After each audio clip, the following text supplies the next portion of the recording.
The Jet Express from Lorain to the Lake Erie Islands has been very popular, adding to the enthusiasm around the city's lakefront. But News Channel 5's Paul Kiska shows us how disappearing power lines could actually be the biggest news to hit Lorain's lakefront in decades.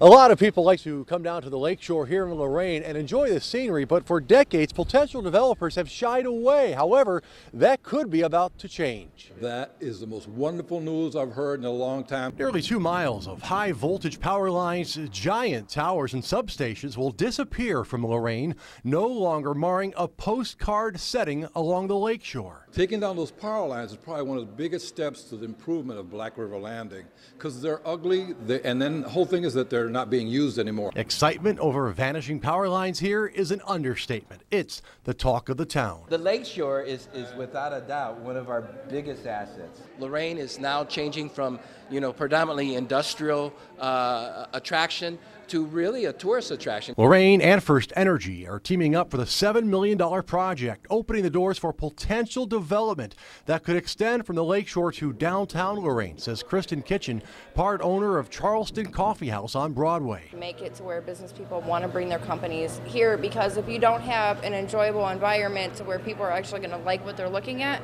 they're not going to come and see it. Lorain Mayor Chase Rittenauer won't miss the power lines from his view at City Hall. We have over 100 acres of property that I think, in terms of an open canvas, when we remove the obstacles that are in our way, the possibilities are endless. The nearly 2 miles of power lines and huge substation expected to come down by summer. In Lorain, Paul Kiska, News Channel 5.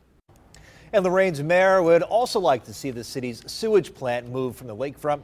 City leaders envision restaurants, shops, and a conference setting along the lakeshore eventually down the road.